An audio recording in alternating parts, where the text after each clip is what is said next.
Good day mga ka-sounds, welcome back na naman sa ating panibagong video ngayon. Sa mga hindi pa nakakilala sa atin, ako pala si Henry.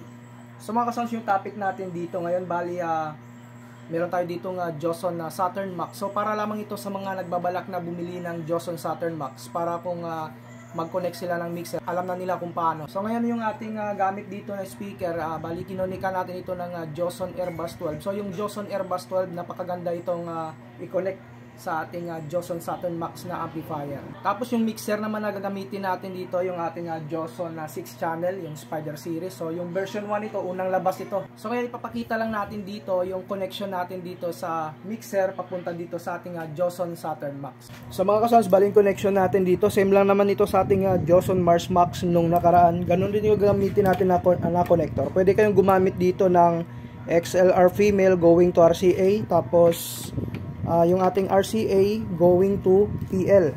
Dahil meron tayo ditong dalawang main out, makikita nyo XLR yan, saka PL dito. So pwede kayong gumamit ng connector na ganito. So yung pipiliin ko lang ulit yung ating XLR, dito tayo magko-connect. So i-connect lang ulit natin dito sa left channel, tapos sa right channel mga idol. So yan, connected na yung mixer natin sa XLR. I-connect na natin ito sa likuran ng ating Joson Saturn Max. Dito naman tayo sa likod ng DVD. Dito merong audio input. Dito tayo magko-connect. Makikita nyo DVD and CD. So yung ating Saturn Max na ito, nakaselect na ito yung DVD sa harap niya. So i-connect lang natin dito sa DVD. Ayan, yung right channel ng mixer, right din ng ating Joson Saturn Max. Tapos yung left channel ng mixer, left channel din ng ating Joson Saturn Max. So ayan, connected na yan, pwede na tayong mag sound check. So ito yung sinasabi ko na harap ng ating Joson Saturn Max. No? Nakaset na siya sa DVD. Pero kung CD yung saksakan ninyo sa likod, iset ninyo yan sa CD. So ayan. So dahil DVD tayo. So sa player naman mga idol, pwede kayong gumamit ng USB, tapos pwede rin Bluetooth. Tapos pwede rin kayong gumamit ng wire, kagaya nito, yung gagamitin niyo dito pag wire kayo. RCA, tapos going to 3.5mm na audio interface. So ngayon gagamitin natin dito yung wire. So isaksak lang natin yan dito. Makita nyo may input yung mixer natin. Dito tayo magsasaksak ng ating wire dito. Yung ating RCA. So ayan, saksak lang natin. Tapos i-connect natin ito sa cellphone. Yung player natin dito, cellphone. Pwede rin sa laptop. So mga ka-sounds, simulan na natin yung sound check natin. So naka-wired tayo dito. Ayan, papunta dito sa cellphone natin, yung player. Tapos yung volume natin dito is yung ating DC tape dito. So dito yung main volume natin. Tapos si main left and right natin, nakaslide na tayo. Play lamang tayo ng music. Shoutout natin si DJ Ray Cops. Yan, play tayo. Tapos volume tayo dito. So yan mga lods, maririnig niyo, ito na yung ating sound check.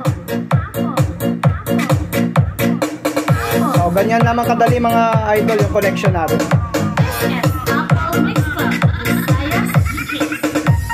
Dagdag tayo sa bass. So may message tayo mga lods. Wait lang. Yan. Wow! Apple Mix Club. Joson Airbus 12 mga boss. Yan naman.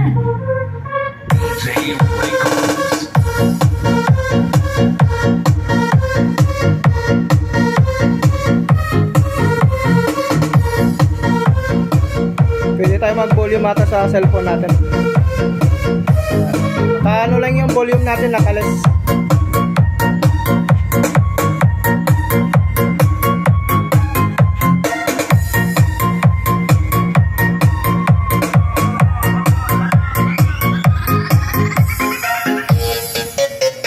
Sa speaker pala natin, left and right lang yan.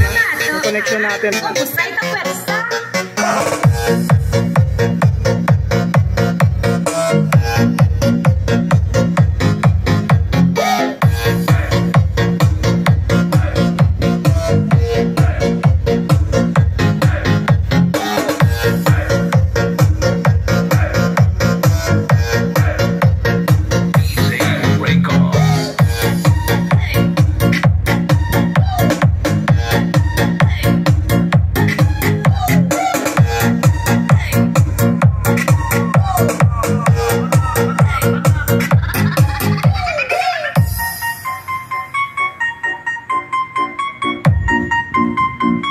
Ganda ang tunog mga idol, ganda.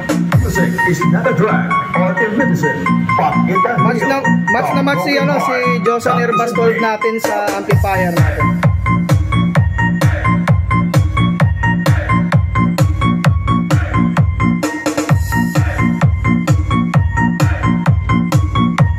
So hindi naka full volume yung cellphone natin.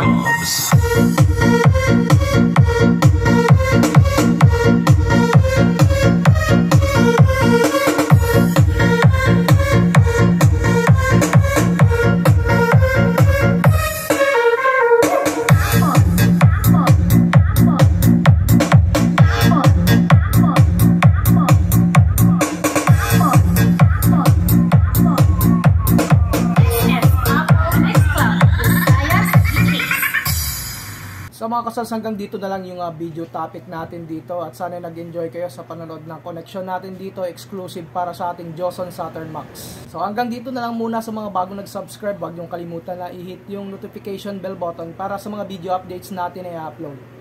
Maraming salamat mga kasounds.